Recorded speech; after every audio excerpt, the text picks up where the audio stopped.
Hey guys, I wanted to pop in and do a quick video on the different types of non-monogamy that there are out there. I'm just going to touch on like the most basic ones because I'm not sure that I've actually ever even done a video on this topic, even though I talk a lot about non-monogamy. Mostly I focus on ethical non-monogamy or polyamory. I guess we'll just start there.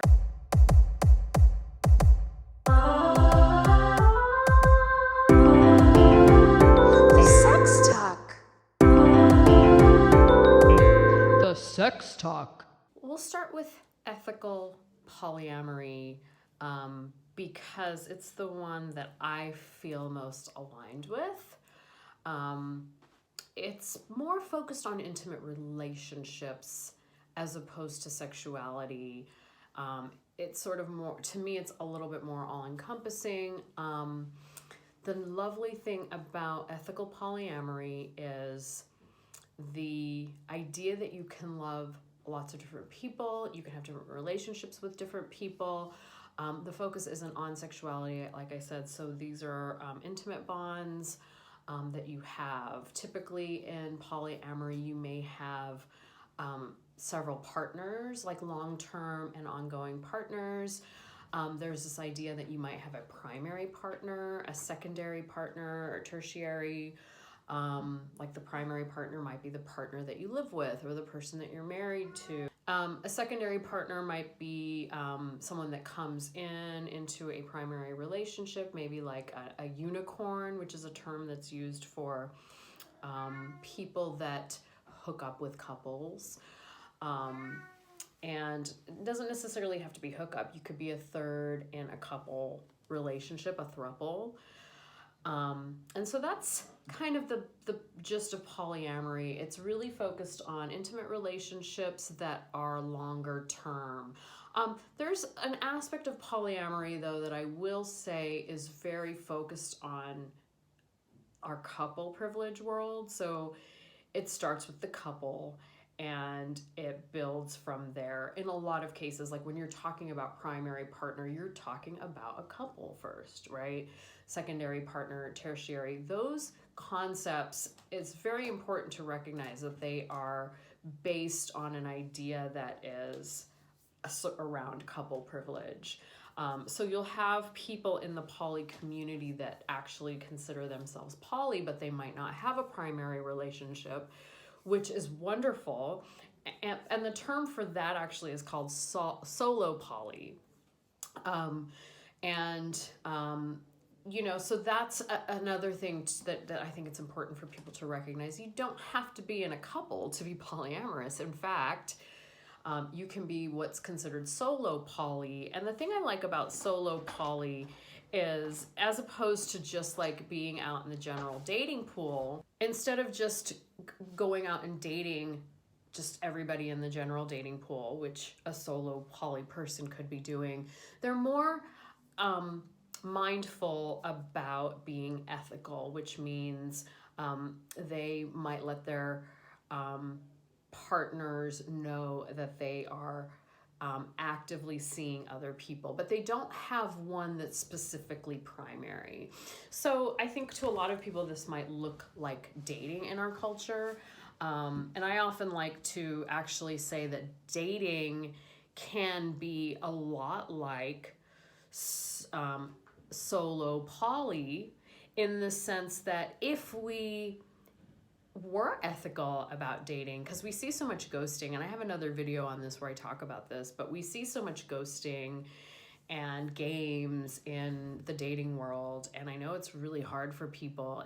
If people really knew about how ethical polyamory worked, I feel like dating would be a whole different game. So I always like to say that dating is a lot like solo polyamory if it was ethical. Wouldn't it be wonderful? Also, you could be solo poly and in a relationship with someone who is poly but in a couple. So you could be a solo poly, the secondary, if you're like the secondary and that person has a primary.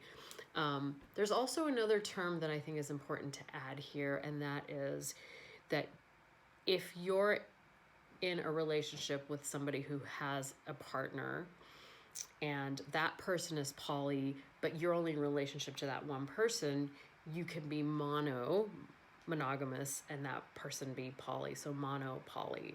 So there's just, a whole lot of different equations that make up this lifestyle. So that's a little bit about polyamory. It's more about intention, relationships, intimacy. There's a lot of communication. It's all based on consent. At least ethical polyamory is all based on consent. There's also a possibility for long-term relationships and a variety of different types of relationships. This understanding that different people fulfill different needs for us. Known that I have different people that show up for me in different ways. And I'm very intimate with a lot of my non-romantic friends.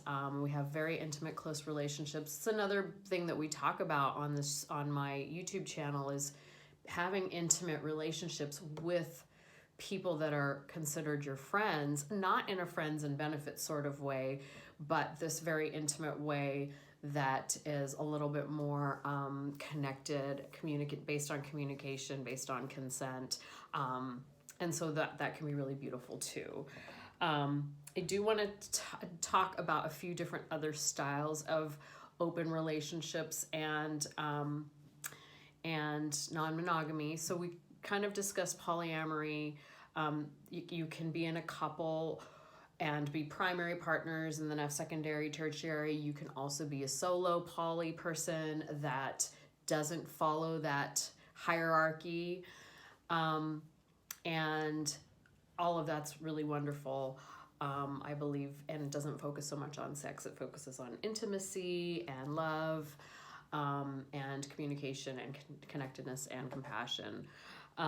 Another really, really popular lifestyle within non-monogamy are the swingers and people that consider themselves to be part of the lifestyle. I have a lot of friends that are in the lifestyle, and the main focus of swingers is typically there is a couple. It's pretty couple-centric, at least a lot of the parties that I've gone to, although there are a lot of solo people. More and more accepted are the solo females. Solo males are not quite as accepted, at least not the circles that I've seen. So it's pretty couple-centric, although I think single women are allowed and maybe a few, single men here and there. So swingers typically have play parties where they may swap partners, or they may just watch, or one partner may hook up with someone and the other partner watches, or the couple hooks up with one person, or they just go to a play party and observe, or like I said, I think I said this one partner might hook up with someone while the other watches. They may swap, they may have group play parties where there's several people involved and it's just kind of going around the room and everyone's enjoying everybody. This is very typical of the swinger lifestyle. It's less about long-term, it's less about building relationships. It's more about sexuality and expression and exploration in the moment.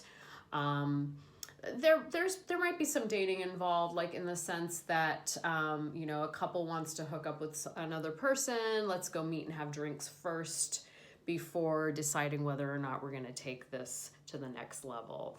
And then usually it's focused around sexual intimacy and sexual relations. However, some swingers do have long-term partners that resemble polyamory, what I consider to be polyamory, ethical polyamory. Another term that I actually want to throw out there is kitchen table, which is a really common term that you might hear a lot, in that it means that everybody sort of talks about it openly at the kitchen table. Like what gets discussed at dinner is what is being discussed everywhere in all aspects of, in all corners of the relationships that are occurring. So those are the two big ones that I wanted to touch on. There's so many other little ones throughout non-monogamy that I want you to be aware of. For example, there's this concept of monogamish. Monogamish folks are in a monogamous relationship, and they may have rules where they get to go play once in a while, or they once in a while have a partner and bring them back home. It's not an ongoing thing. They don't consider themselves to be part of a lifestyle. They don't call themselves ethically non-monogamous or polyamorous, but they have some agreements that allows them to occasionally, when they both decide that they want to have another partner involved. So that's called monogamish, and that term was actually first created by Dan Savage. Dan Savage is a genius. He's created so many terms. Monogamish is one of the ones that he created. The other one that he created was pegging. Believe it or not, that's a Dan Savageism. So, okay, I digress. So we've talked about polyamory, we've talked about swingers, we've talked about monogamish. The other one I want to talk to you about is a very kind of like, I don't know if you would consider it even in the non-monogamy world, but like dating world, the crossover is friends with benefits or no strings attached, which you see a lot of. If people were to do these ethically, it would be a form of ethical polyamory, I guess. But I think that too many people just kind of go into it with a lot of ambiguity. But again, I think that if you did it with mindfulness, intention, and deliberate communication and consent, and let your partners know that you were, that this was, very casual, and that you were labeling it, let's be friends with benefits, this is what it looks like, maybe have some not boundaries, it's the wrong word, maybe have some guidelines around what it looks like, how often you'll communicate. Things like that, I think can be good, but I just wanted to throw that in there because I think it's also a kind of form of non-monogamy is friends with benefits and or no strings attached. Lastly, I want to talk about serial monogamy, which is what we see most commonly in our society, which is you're in a monogamous relationship and then you move to the next monogamous relationship. Sometimes there's a very little time in between. Sometimes there's even a little bit of overlap. You know who I'm talking about. And, that overlap is where you were being non-ethically non-monogamous, i.e. cheating. So serial monogamy is I heard this term, one of my clients called it car jumping, where you just kind of jump from one car to the next, but basically jumping from one relationship to the next, because that's more within the confines of what our society allows. Those are the main ones. And you can have open relationships that whatever style you want. For example, I used to live next door to a gay couple, two men, and they had a houseboy. The houseboy lived there for free. He did all the cleaning, and when they wanted to play with him, they would do so. So, lots of different types of agreements that partners come to, that you yourself, if you're single, you can come to and decide.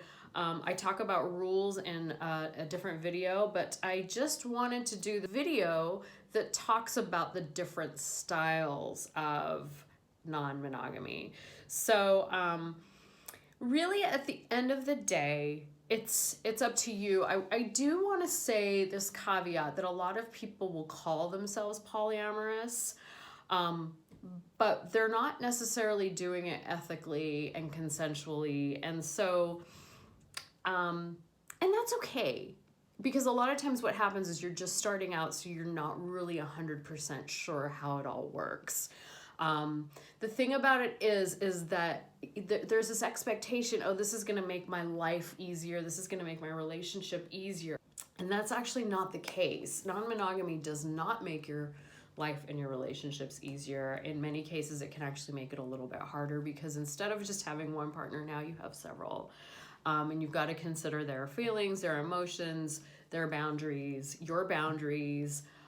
Your boundaries become huge in this scenario. So if you have issues with boundaries, you need to kind of get really clear about that.